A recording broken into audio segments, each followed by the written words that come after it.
চলার পথে হয়তো আপনারা ভুলে গেছেন যে আজ অভয়া মৃত্যু কাণ্ডের, অভয়া হত্যাকাণ্ডের, অভয়া ধর্ষণ কাণ্ডের 50তম দিন।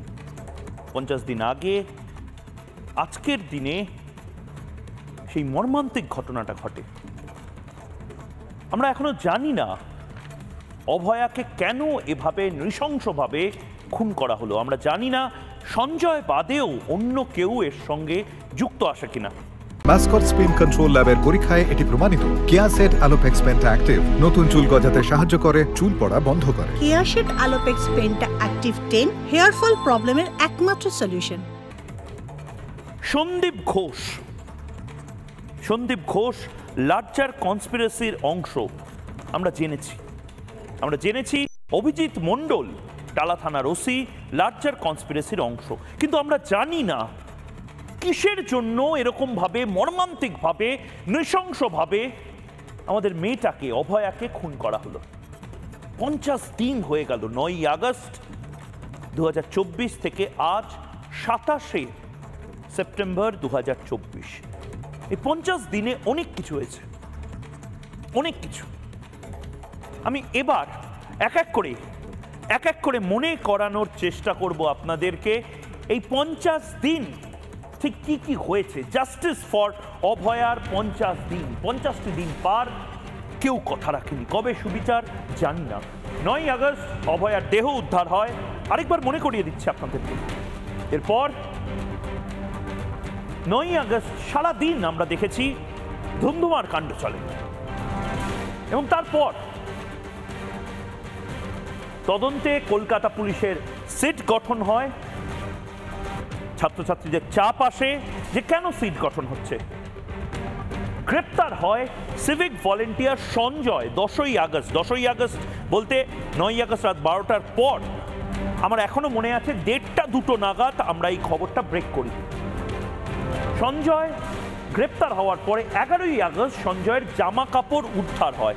মানে ততক্ষণে 24 ঘন্টা হয়ে গেছে। বাংলায় বলতে গেলে প্রায় 2 দিন হয়ে গেছে। সিবিআইকে তদন্তভার দেওয়া হয় 13ই আগস্ট, কারণ মমতা বন্দ্যোপাধ্যায় ইতিমধ্যে যে সমস্ত কথা বলেছেন এবং যে আশঙ্কা প্রকাশ করেছে বাংলার মানুষ, তাতে একটি মামলা হয়। তারপরে কেসটি সিবিআই এর হাতে চলে যায়। সেমিনার হলের কাছে ভাঙচুর শুরু হয় 13ই আগস্ট থেকে। এভিডেন্স ট্যাম্পারিং শুরু হওয়ার প্রথম ধাপ। এরপরে 14ই আগস্ট মধ্যরাতে আরজি করে ভাঙচুর হয়। প্রথম যেদিন রাত দখল অভিযান ছিল, প্রথম তছনছ করে দেওয়া হয়। আমি রাত দখল অভিযানে কাভারেজে ছিলাম, সেখান থেকে সোজা চলে যাই আরজি কর হাসপাতালে।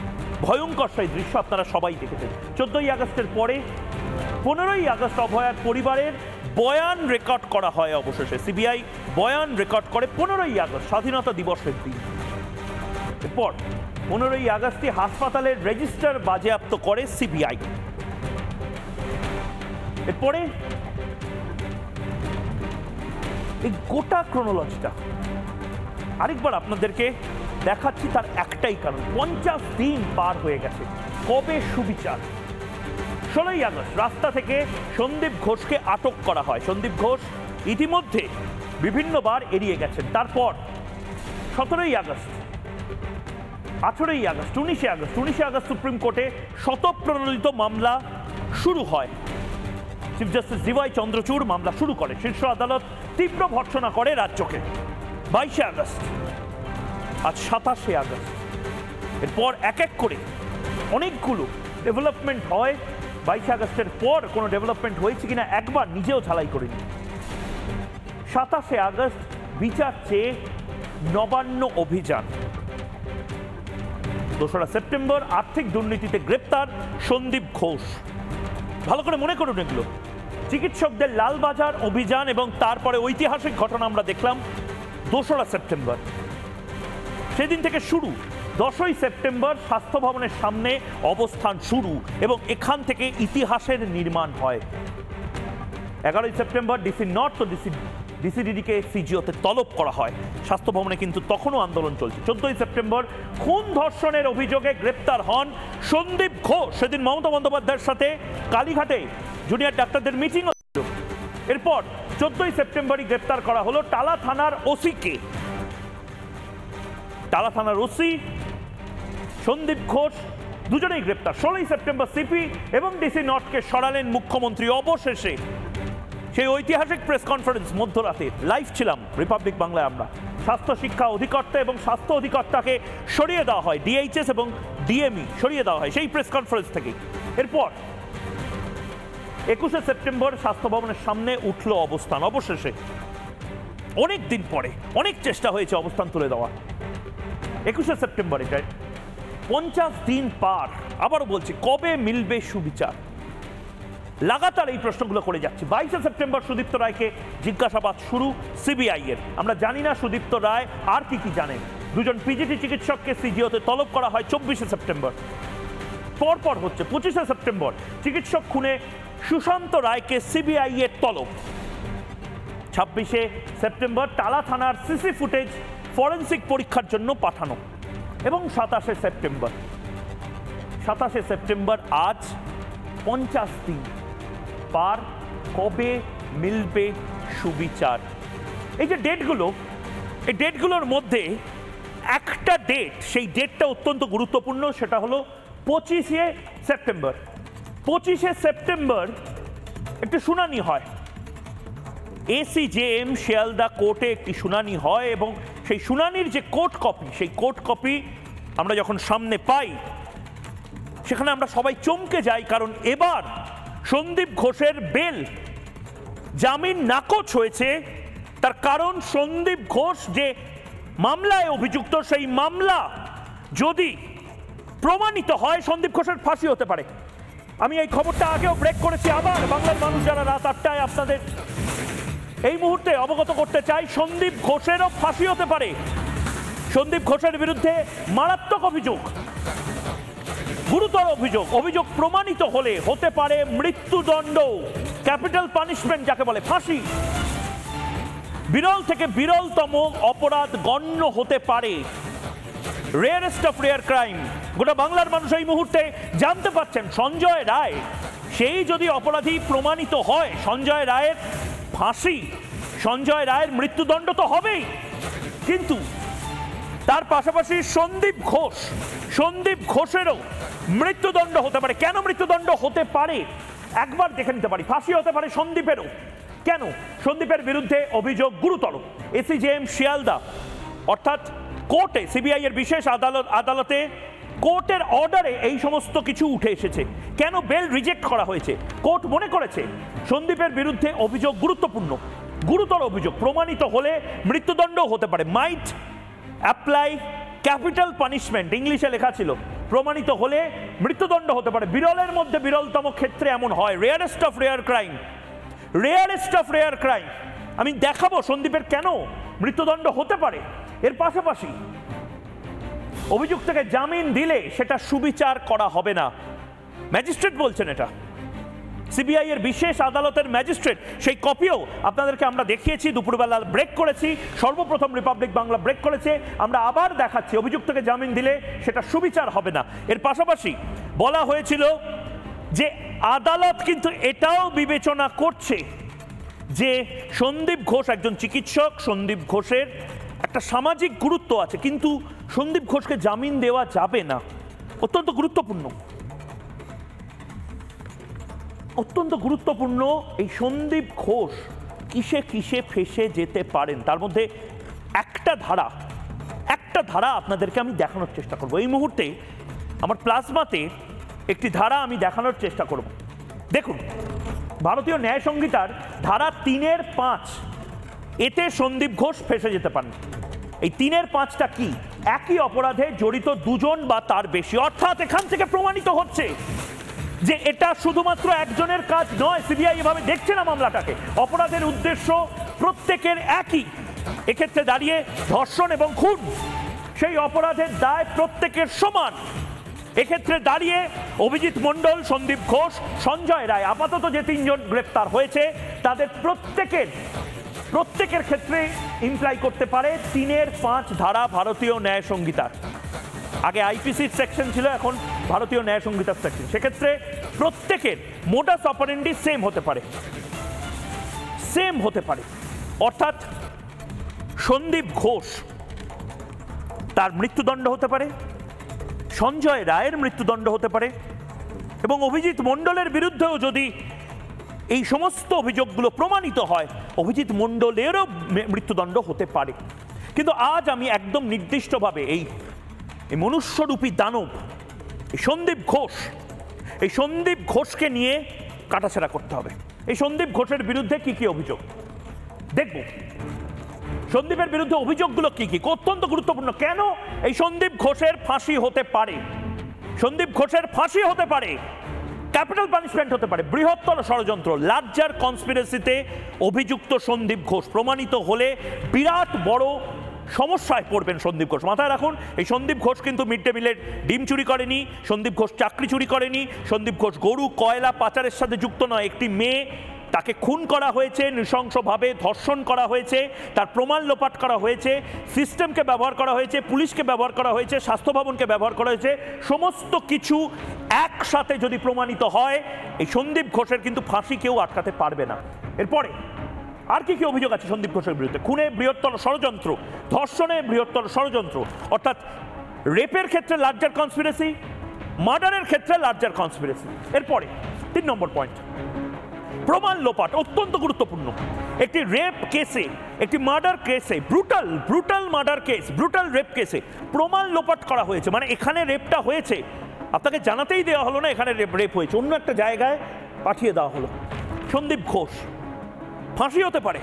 এরপরে অপরাধ স্থল পরিবর্তন, মারাত্মক একটি রেপ হয়েছে, একটি মার্ডার হয়েছে, যেখানে হয়েছে সেটা বোধহয় বদলে দেওয়া হয়েছে, সেই প্লেসটাই বদলে দেওয়া হয়েছে, চারপাশে স্যালাইন দিয়ে পরিষ্কার করে দেওয়া হয়েছে। এই সমস্ত কিছুর মাস্টার মাইন্ড সন্দীপ ঘোষ। অভিযুক্ত যদি কনভিক্ট হন ফাঁসি বোধহয় কেউ আটকাতে পারবে না, এমনটা বিশেষজ্ঞরা মনে করছেন। আমরা লিগাল লুমিনারিজ যারা আছেন তাদেরকেও এই লাইভে নিয়ে আসবো। এরপরে ময়না তদন্তে কারচুপি, বিরাট বড় যে অভিযোগগুলো ছিল তার থেকেও বড় অভিযোগ, তার থেকেও হিনিয়াস ক্রাইম। আবারও বলছি হিনিয়াস ক্রাইম, যাদের আমরা ভরসা করি তাদের এই ধরনের ব্যবহার মেনে নেওয়া যায় না। সন্দীপ ঘোষ ফরেন্সিক যাতে ট্যাম্পার হয়, ময়না তদন্ত যাতে ট্যাম্পার হয় তাতেও জড়িত ছিলেন। এটা কিন্তু আবারও বলছি রেপ মার্ডার কেস, কেউ উচ্ছ্বসিত হবেন না যে অনেকে যেভাবে বেল পেয়ে যাচ্ছে সেভাবে হয়তো সন্দীপ ঘোষ বেল পেয়ে যাবে। বেল কেন সন্দীপ ঘোষ পাচ্ছে না তার কারণ ভেঙে ভেঙে আজ ময়ূক রঞ্জন ঘোষ আপনাদেরকে জবাব চায় বাংলাতে বলছে ময়না তদন্তে কারচুপি। এরপরে সন্দীপ সাক্ষীকে চাপ দিয়েছিল বলে অভিযোগ, যারা ছিলেন সেই সময় তাদের একাধিক জনকে থ্রেট সিন্ডিকেট চাপ দিয়েছিল মুখ বন্ধ করার জন্য। এরপরে কর্তব্যে গাফিলতি, সবচেয়ে ছোট মনে হচ্ছে এই লাস্ট সেকশন, সবচেয়ে ছোট মনে হচ্ছে এই লাস্ট সেকশন, কিন্তু এই একটি সেকশনে যদি প্রমাণিত হয় 8 থেকে 10 বছর বা যাবজ্জীবন জেল হতে পারে। একজন ডাক্তার বাকি ডাক্তারদের মান সম্মান ডুবিয়ে দিলেন। এবং আবারও বলছি অনেকের বেল পাওয়ার জন্য অনেকে হয়তো ভাবছেন যে এটা তো সন্দীপ ঘোষ হয়তো বেল পেয়ে যাবেন, সত্যিই কি পাবেন? এতটাই সহজ নয় বোধহয়। এবং আমি বলছি সন্দীপ ঘোষ খুন এবং ধর্ষণের মামলাতে যেভাবে সন্দীপ ঘোষ অভিযুক্ত হয়েছেন ভয়ঙ্কর। এবং এবার আপনাদের দেখাবো খুন এবং ধর্ষণের মামলা, সেটাকে যদি আলাদাও করে রাখি, সন্দীপ ঘোষের বিরুদ্ধে দুর্নীতির যা যা অভিযোগ আছে তাতেই সন্দীপ ঘোষের বেরোনো বা বেল পাওয়া এই মুহূর্তে ভয়ঙ্কর। সন্দীপ ঘোষ এবার মুখ খুলুন, সন্দীপ ঘোষ বলুন তার মাথার উপরে কারা আছে, পেছনে রয়েছে যারা এবার ফাঁসবে তারা, পেছনে রয়েছে যারা এই সন্দীপ ঘোষের পেছনে, এই অভিজিৎ মণ্ডলের পেছনে পেছনে রয়েছে যারা এবার ফাঁসবে তারা কারা, তারই জবাব বাংলার মানুষ চায়। সন্দীপ ঘোষের বিরুদ্ধে দুর্নীতির কি কি অভিযোগ ইতিমধ্যে এসেছে? 10টি কুকীর্তি সন্দীপ ঘোষের। অভিযোগ 1, ছাত্রদের দিয়ে টাকা তোলা, একটা এক্সটর্শন র্যাকেট চালানো, এগুলো সমস্ত কিছু আক্তার আলী সিবিআইকে বলেছেন। অভিযোগ 2, ছাত্রদের সঙ্গে দুর্ব্যবহার করা, বিভিন্ন ছাত্রী ছাত্রকে লিটারালি খাদের ধারে ঠেলে ফেলে দেওয়া মানসিকভাবে। অভিযোগ 3, প্রথম বর্ষের ছাত্রদের ফেল করানো ইচ্ছাকৃতভাবে, এই থ্রেড সিন্ডিকেটের পার্ট না হলে থ্রেড সিন্ডিকেটকে যদি মান্যতা না দেওয়া হয় তাহলে ফেল করে দেওয়ানো হতো। পাস করানোর জন্য 8 থেকে 10 লক্ষ টাকা নেওয়া, অভিযোগ 4, অভিযোগ 5, বিভিন্ন টেন্ডার থেকে 20% করে কমিশন নেওয়া। ভাবুন, এই সন্দীপ ঘোষের কীর্তি, এই সন্দীপ ঘোষ মমতা বন্দ্যোপাধ্যায়ের ঘনিষ্ঠ, এই সন্দীপ ঘোষ তৃণমূল কংগ্রেসের ঘনিষ্ঠ, এই সন্দীপ ঘোষের কীর্তি। অভিযোগ 6, অনেক ছাত্রের জীবন নষ্ট করে দেওয়া। কি করে সেটা আপনারা খুব ভালো করে জানেন। রিপাবলিক বাংলা লাগাতার 50 দিন ধরে দেখিয়েছে কিভাবে ছাত্রদের জীবন নষ্ট করেছে এই সন্দীপ ঘোষ গ্যাং। হয়তো অভয়ারও জীবন নষ্ট করার চেষ্টা করা হয়েছিল, আরো ভয়ঙ্কর পরিণতি হলো অভয়ার। কৃতি ছাত্রদের বিরুদ্ধে ভুয়ো জামিন অযোগ্য মামলা, অর্থাৎ মিথ্যা মামলা দিয়ে ফাঁসিয়ে দেওয়ার চেষ্টা করা সন্দীপ ঘোষের বিরুদ্ধে অভিযোগ নম্বর 7। অভিযোগ নম্বর 8, বদলি নিয়ে স্বাস্থ্য ভবনের আধিকারিকদের সঙ্গে লেনদেন করা হতো, ট্রান্সফার করে দেব, টাকা তোলা হতো, ট্রান্সফার করে দেব, অমুক জায়গায় টাকা দিয়ে দাও। অভিযোগ 9, মেডিকেল বর্জ্য পাচার। এটা ইটসেলফ একটা আলাদা ক্রাইম স্টোরি, অর্থাৎ ওয়েস্ট ম্যানেজমেন্টের নামে ওয়েস্ট ম্যানেজমেন্ট স্ক্যাম করা হতো। সিবিআই, ইডি দুজনেই তদন্ত করছে। অর্থাৎ খুব সহজভাবে, আমি একবার পজ করে বলবো, খুব সহজভাবে আপনার কন্যা হাসপাতালে ভর্তি হয়েছে, আপনার মা হাসপাতালে ভর্তি হয়েছে, ব্যবহৃত সিরিঞ্জ কেউ ব্যবহার করেছে, কেউ অসুস্থ রোগী ব্যবহার করেছে সিরিঞ্জ, পাইপ, নল, স্যালাইন, এই সমস্ত কিছু আপনার মেয়ের শরীরে, আপনার বাচ্চার শরীরে আবার যাচ্ছে। সেখান থেকে এইডস হতে পারে, সেখান থেকে অন্যান্য ইনফেকশন ছড়াতে পারে। আর সেই যে নতুন সিরিঞ্জ কেনার টাকা, স্যালাইন কেনার টাকা, বেড কভার কেনার টাকা, ওষুধ কেনার টাকা, এগুলো যাচ্ছে সন্দীপ ঘোষের পকেটে। এটা আপনারও বিষয়, ভাববেন না এটা শুধু ডাক্তারদের বিষয়, এটা আপনার বাড়িতে হতে পারে। কাল আরজিকর হাসপাতালে গিয়ে, পরশু এসএসকেএম হাসপাতালে গিয়ে এই চক্রের খপ্পরে যদি আপনি পড়েন, আপনার শরীরে সেই জীবাণু ঢুকতে পারে। লড়াইটা আসলে আপনার এবং আমার। এবং অভিযোগ নম্বর 10, খুব বড় অভিযোগ, ব্যবহৃত রাবার গ্লাভ সিরিঞ্জ পাচার। যেটা এতক্ষণ বললাম, যে সিরিঞ্জগুলো, নতুন সিরিঞ্জ, সরকার টাকা দিচ্ছে সিরিঞ্জ কেনার, সন্দীপ ঘোষ অ্যান্ড গ্যাং সেই সিরিঞ্জগুলো কিনছে না, সেই টাকা পকেটে নিয়ে নিচ্ছে। বিনা পয়সায় যে সমস্ত ফেলে দেয় সিরিঞ্জ, সেই সিরিঞ্জগুলো নিয়ে ধুয়ে আবার নতুন রোগীর জন্য ব্যবহার করা হচ্ছে। ভাবুন কত বড় স্ক্যাম, কত বড় ইনফেকশন ছড়ানো এবং কত বড় মানুষ মারার কল তৈরি করেছিল এই সন্দীপ ঘোষ গ্যাং। এদের কি ফাঁসি হওয়া অপরাধ? আপনারা কি বলছেন? কমেন্ট করুন আমাকে, এই মুহূর্তে কমেন্ট করুন। মমতা বন্দ্যোপাধ্যায়ের প্রতিক্রিয়া ইতিমধ্যে আমরা শোনাই।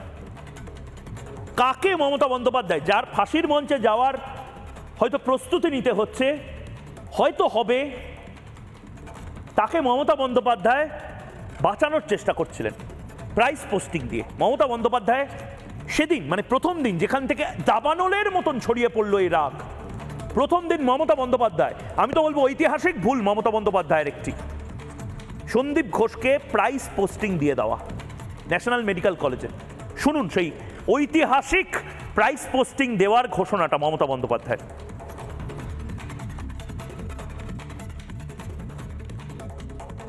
ডাক্তারদের আমরা একটা ডিপ্লোমা কোর্স চালু করতে পারি কিনা দেখো, ইঞ্জিনিয়ারদের মতো। তাহলে অনেক ছেলে মেয়ে ডাক্তারি ডিপ্লোমা কোর্সে চান্স নেওয়ার সুযোগ পাবে। তাতে অরিজিনাল ডাক্তার যাদের আমি পাচ্ছি 5 বছরের ট্রেনিংয়ে, তাদের অনেকটা সময় যাচ্ছে, তাদের স্টাডি করতে হচ্ছে, পরীক্ষা দিতে হচ্ছে, অ্যাট দ্য সেম টাইম আমরা তাদের হসপিটালে জুনিয়র ডাক্তার হিসেবে কাজও করাচ্ছি। কিন্তু যদি আমরা প্যারালালি, যেহেতু সিট বাড়ছে, হসপিটাল বাড়ছে, লোক সংখ্যা বাড়ছে, বেড বাড়ছে, যদি তোমরা একটা ডিপ্লোমা কেস করে মিনিমাম প্রাইমারি হেলথ সেন্টারগুলোকে দিয়ে এদের কভার করতে পারো, তাহলে কিন্তু আমার মনে হয় এরা খুব ভালো রেজাল্ট দেবে। মমতা বন্দ্যোপাধ্যায়ের এক্স্যাক্টলি ওই অংশটি আমাদের টেকনিক্যাল একটু সমস্যার জন্য আমরা ওই অংশটি শোনাতে পারিনি, আমরা শোনাবো। মমতা বন্দ্যোপাধ্যায়ের অন্য একটি অংশ আমরা শোনালাম, কিন্তু আবারও বলছি, মমতা বন্দ্যোপাধ্যায়ের সেদিনের প্রতিক্রিয়া, প্রাইস পোস্টিং দেওয়ার যে প্রতিক্রিয়া, সেটাই হয়তো সবচেয়ে বড় দাবানলের মতন কাজ করেছিল। মমতা বন্দ্যোপাধ্যায় কাকে বাঁচানোর চেষ্টা করছিলেন? যার বিরুদ্ধে এত গ্রিভিয়াস এক একটা করে সেকশন আসছে, যার বিরুদ্ধে ভয়ঙ্করতম অভিযোগ আসছে, তৃণমূল কংগ্রেস কাকে শেল্টার দেওয়ার চেষ্টা করছিল? প্রথম থেকে তৃণমূল কংগ্রেসের যারা ছাত্র, যারা জুনিয়র ডাক্তার, তৃণমূল কংগ্রেসপন্থী, তারা কাকে শেল্টার দেওয়ার চেষ্টা করছিল? এই সন্দীপ ঘোষকে। আমরা দেখে নেব কাদের কাদের আসলে ফাঁসি হতে পারে যদি প্রমাণিত হয়, তাদের বিরুদ্ধে অভিযোগগুলো প্রমাণিত হয়। একবার আমি দেখে নেব,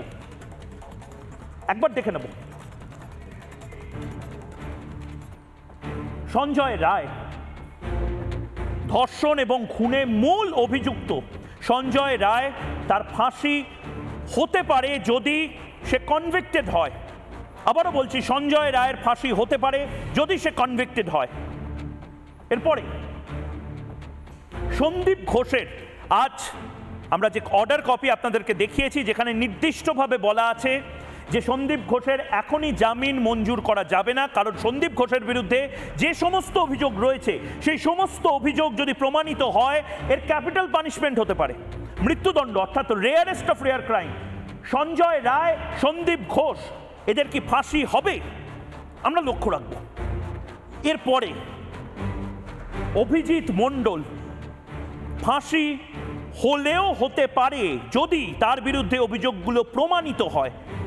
আমরা জানি না এখনো অভিযোগ প্রমাণিত হবে কিনা, আমরা জানি না ভয়ঙ্করতম যে অভিযোগগুলো সন্দীপ এবং সঞ্জয়ের বিরুদ্ধে এই মুহূর্তে সিবিআই করছে সেগুলো অভিজিৎ মণ্ডলের বিরুদ্ধেও রয়েছে কিনা। কিন্তু যদি এরা তিনজনেই একই সূত্রে তাদেরকে একটি কেসের মধ্যে তাদেরকে নিয়ে আসা হয়, যেখানে সঞ্জয় রায় প্রাইম অ্যাকিউজড এবং বাকি দুজন লার্জার কনস্পিরেসির পার্ট, অভিজিৎ মণ্ডল কিন্তু খুব বাজেভাবে জড়িয়ে পড়বেন এই গোটা ঘটনা। এবং এর পরে শুধু কি এরা রয়েছে, পেছনে রয়েছে যারা ফাঁসতে পারে, তারা পেছনে রয়েছে যারা বিচার দিতে হবে অভয়াকে, শাস্তি হবে তাদের। কে এই সিলুয়েট, একে ইংলিশে বলে সিলুয়েট বা আলো আধারির মধ্যে যে ছায়া মানুষেরা রয়েছে, যাদের নাম, যাদের ছবি আমরা এখনো সেটে দিতে পারিনি দেওয়ালে, হবে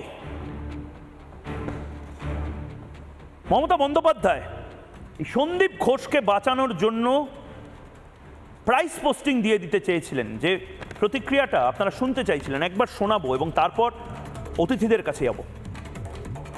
আজকে প্রিন্সিপাল নিজে রেজিগনেশন করে দিয়েছিলেন, বলছিলেন যে আমার বাড়িতেও তো বাচ্চারা আছে, যেভাবে আমাকে গালিগালাজ করা হচ্ছে, তা আমরা তাকে বুঝিয়ে বলেছি ঠিক আছে আপনাকে ওখানে কাজ করতে হবে, আমরা ওনাকে সরিয়েছি অন্য জায়গায়।